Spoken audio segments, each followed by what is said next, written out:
going to, just because of the firepower. Danny, keeping it in football, let's bring it here to campus in Ann Arbor. Michigan football, only 3-9 last year, so of course Rich Rodriguez is out on the recruiting trail trying to bring in some young blood here to get the program turned around. What kids that are committed so far do you like coming in? Well, I like a few things about this so far. I like the fact that they've kind of tapped into some pipelines. You have kids coming out of Pahokee now, which is just Florida. That's what I was going to say. How about the Florida connection, huh? In the swamp, in the Everglades. And these are quick, speedy kids. So you get 2 kids coming out of Pahokee. He gets 2 top kids coming in from Chaparral High School in Arizona, which I think is great. Craig Lowe coming in as a defensive end, and Taylor Lewin is an offensive lineman who's going to have to put on some weight. I suppose the clear answer here is Tate Forcier coming in at quarterback. That's the thing. Is he the guy, Danny? Is he the guy? He's going to have to be, right? I mean, who else? Well, I mean, there's you hear around campus, Threed and Sheridan got another year in the system. Maybe they're going to be better than Forcier. But then, hey, Michigan is back in step 1 where they were at the start of last year. But nice to have at least another option coming in. I mean, whether or not Forcier decides to redshirt or whether he comes in and backs up Threed to start the season, I think it's nice to have another guy who comes in as a highly touted kid, who we know is mobile enough on his feet, who we know has a decent arm, and at least he has offers from other top schools. It's not like Michigan's alone on an island recruiting this kid. He was looked at by a ton of top schools, Pac-10 schools, Big Ten schools, SEC schools. He was looked at throughout the nation. So it's not like Michigan is recruiting a kid who's specifically designed for one system, and if it doesn't work, then he's a failure. He's a good quarterback. Yeah. There's still a couple weeks left in the recruiting season here, Danny. Just the end of January, now signing day, the first week of February. I think they struck gold over the winter break that we recently had a couple weeks ago. Big William Campbell, 6'5", all 320 pounds of him, coming to campus in the fall from Detroit there, Cass Tech. That's a 5-star recruit. Yeah. First he said Michigan, then he went back and forth with some southern schools, but he's coming here. I think that's huge because they're going to need that run stopper. And plus you throw in guys, a couple big-time defensive backs, and Justin Turner, kid who's 6'2". Yep. Also Vlad Emelin, a big-time defensive back at 6 foot. Big defensive backs they need. The defense was horrible last year. How about the lines? You got Craig Lowe coming in, as I mentioned, from Chaparral and Scottsdale, Anthony Lallotta out from the East Coast. Yeah. Good DNs. 2 pretty good DNs. Yeah. So, well, they need to put it together in practice. Hope they're hitting the weights hard, Danny. Well, one team that appears to be hitting the weights and oftentimes opponents hard is the Michigan hockey team. We saw the devastating hit against Steve Kamfer. That's one of those things that you never like to see when you're watching a hockey game. Brutal. And the news came in today, being Tuesday, that both of those players, Conboy and Trop from Michigan State, will be suspended for the remainder of the season. 10 regular season games. Wow.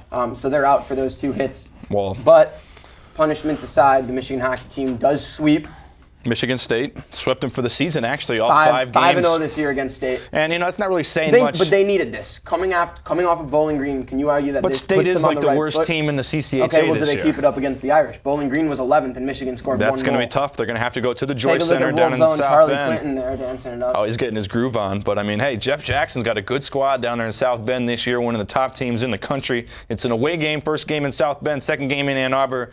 So if you get a split, it's pretty good. Notre Dame does have 8 more points in the CCHA than does Michigan with 32. So Notre Dame, they are the class of this league.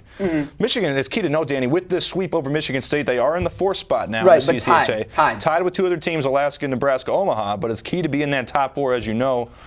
Top line really played well. What do you got? The kid Wahlberg, I heard, the freshman. Wahlberg playing well. 3 points this weekend. Playing well. Both of those guys playing like studs, which is very important this late in the season. Yeah. But you also have younger guys stepping up. Brandon Burlon coming in that second game, and this is a game when Michigan got off to an early 3-0 lead and kind of let it go a little bit. Hogan not on his best game, but Burlon in a big game like that, a freshman defenseman getting a goal and an assist is huge. And when you can get contributions from a guy like Wahlberg, a freshman, from a guy like Burlon, really getting it from every line, forwards, defensemen, seniors, freshmen. It's great.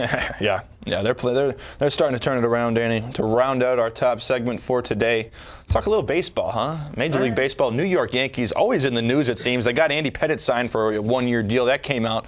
Enough of that logistics. This is overblown. Yeah. How about the Joe Torre book? Let's talk about this. Chris, I honestly couldn't care. Yeah, well, you don't care. Is it going to affect the team? No, not at all. Audience doesn't care about you. What you think? He's not the manager of the team anymore. I don't think anyone on that team particularly cares about Joe Torre. But does what he said, though, does it raise any concern about what's going on now in the clubhouse? No, that guy A-Fraud that he mentioned, he's still there. But everyone knew about A-Rod and his whole prima donna. But did you know about A-Fraud? Yeah. You knew all about this. Yeah, I mean, look, it's fairly clear that when you bring a guy like A-Rod in, and I'm obviously from the New York area, so I can see with the tabloid. I worked in New York City with the Mets organization, and the tabloids are just constantly, the Mets get no love, regardless of how well they're playing or how poorly they're playing. the back pages are always going to be about the Yankees. And it's always one thing after another, whether it's the Madonna deal or whether it's, oh, A-Rod's jealous that Jeter's playing shortstop. It's one thing after the other. Yeah, just to sell papers. What you going to do? And when push comes to shove, whether they like the guy or they don't like the guy, the Yankees are a baseball team. What matters is how they do on the field. And last year they didn't do so well. So they're bringing in some money. They're trying to get things done.